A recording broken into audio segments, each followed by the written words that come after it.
Welcome in, everyone. We're diving into some seriously dark territory today, Ed Gein. And you guys did not hold back on the source material. Case files, psychological profiles, even some old movie synopses. Yeah, It's yeah. all here. And let me tell you, this isn't just another true crime deep dive. Ed Gein's case, it's something else entirely. It really is in a league of its own. We're talking headlines, shocking discoveries, a legacy of macabre fascination. But today, we're going deeper, way deeper, like beyond the surface level stuff. We're trying to figure out the why of Ed Gein. What could make someone go down such a dark and disturbing path, you know? Yeah, it's a question that's been really haunting criminologists and psychologists for decades. What makes Gein so fascinating, so deeply unsettling, is that he really makes you question what you think you know about evil. I mean, this wasn't some, criminal mastermind. He wasn't like cold-blooded killer in the traditional sense. He was just a seemingly normal guy, right? From Right. rural Wisconsin. Yet his crimes, they just reveal this darkness that just continues to shock and fascinate. Right, exactly. There's that dissonance, right? Like, how does that even happen? And that's what makes this deep dive so interesting to me. So, let's rewind a bit. Ed Gein, born in 1906, grows up on this isolated farm in Plainfield, Wisconsin. And it sounds kind of idyllic, right? Like the setting for a horror story or something. Yeah, almost ironic, isn't it? But it wasn't just about the isolation. It was the environment within that isolation that really mattered.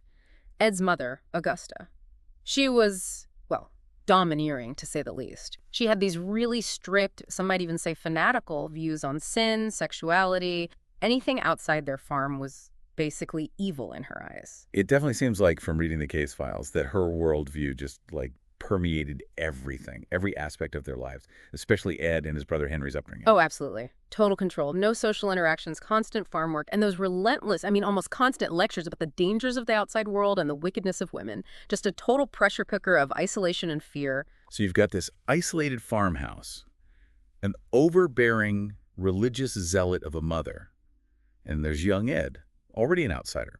The files mentioned he was bullied, right, for this, drooping eyelid and his stammer.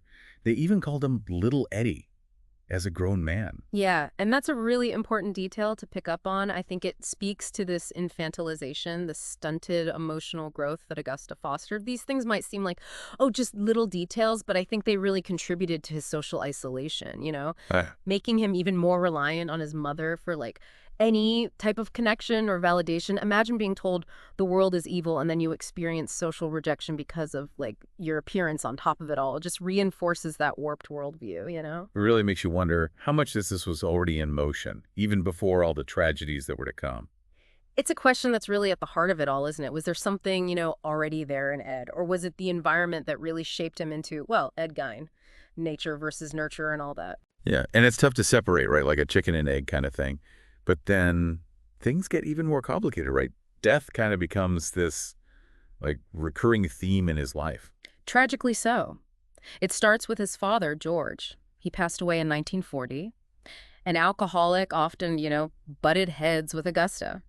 The reports suggest Ed was, well, surprisingly detached, almost indifferent to his own father's death. Which, given their messed up family dynamics, isn't that surprising. But then there's Henry's death in that fire in 44. And that's where things get a little, let's just say, interesting. Yeah, the official report, right, it says Henry's death was accidental, fighting a brush fire.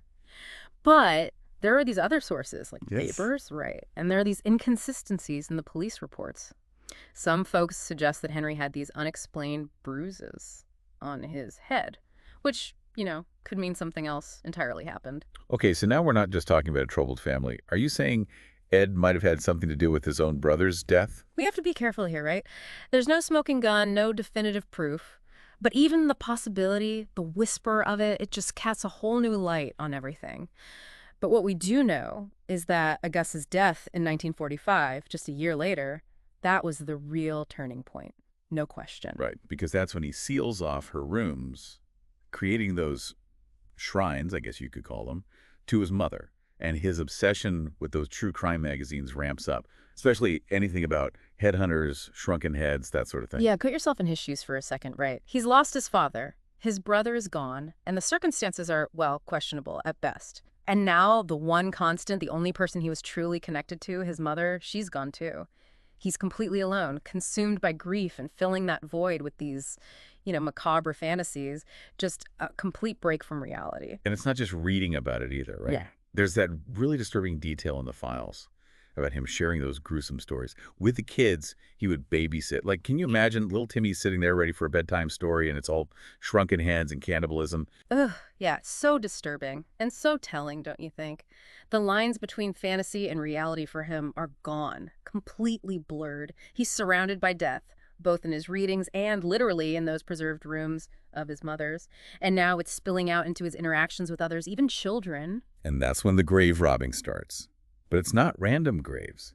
He's targeting recently deceased, middle-aged women, often those who resemble his mother, at least physically. Exactly. He's replacing them. And that's where I think the infamous woman suit comes into play. You're talking about the suit made of human skin.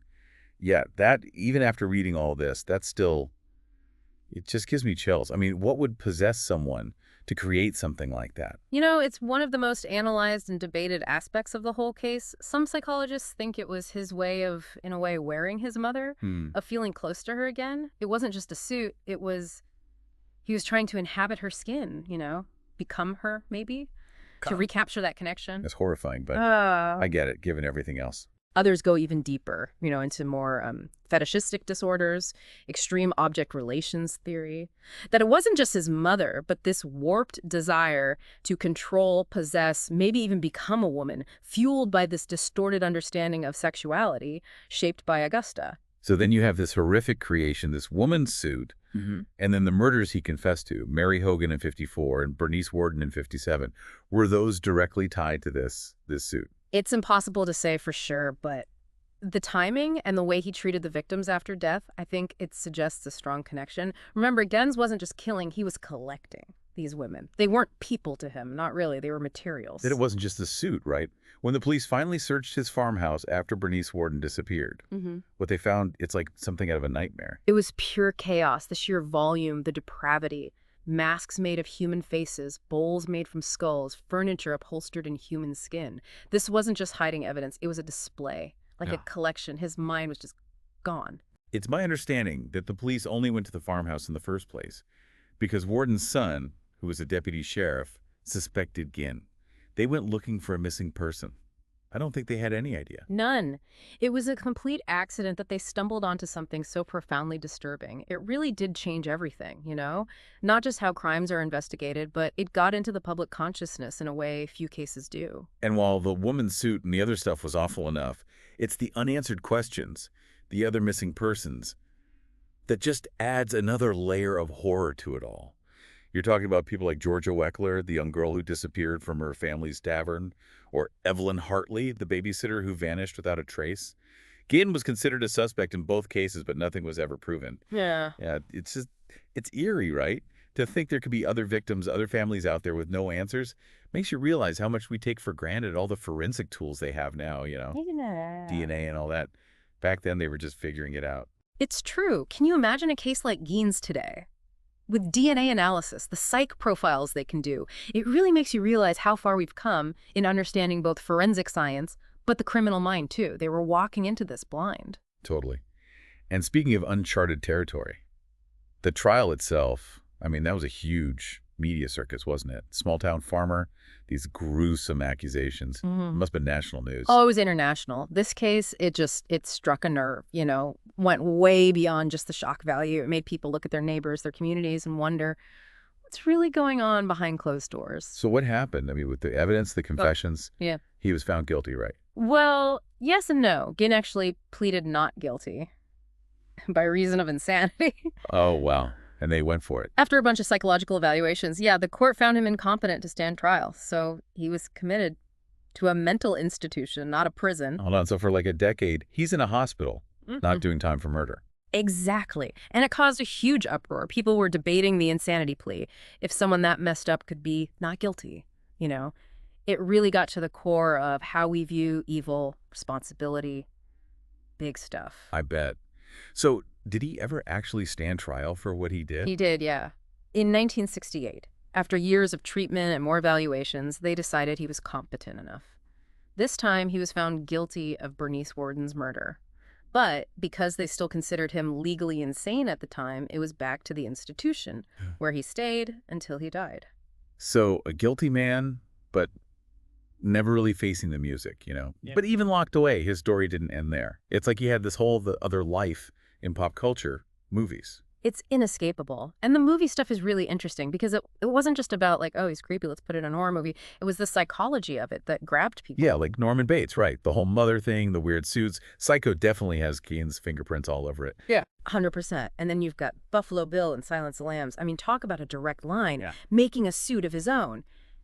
It's more graphic, obviously, but again, it taps into that same fear, the monster next door, you know, the ordinary hiding something awful. Ed Gein, the man who accidentally gave us, I don't know, a blueprint for understanding the darkest parts of ourselves, almost. In a way, yeah. A cautionary tale, maybe. Yeah. About what can fester in isolation, how trauma, a messed up view of the world, it can twist people into something monstrous. It's heavy stuff. We've gone from a farm in Wisconsin to, like, the darkest corners of the human mind. And the movies, never thought I'd make those connections. And it always comes back to that question, right? What makes a monster? Is it something you're born with, something done to you, or, in Gein's case especially, a bit of both? No easy answers there. But digging into this, the files, the profiles, it's unsettling because it shows us that line between normal and not sane and, well, kind. Yeah. It's way thinner than we want to believe, and that's what sticks with me. Yeah. Absolutely. That's all the time we have for this deep dive, but what a journey. Thanks to everyone for joining us and exploring this dark and fascinating case. Until next time, stay curious, but stay safe out there.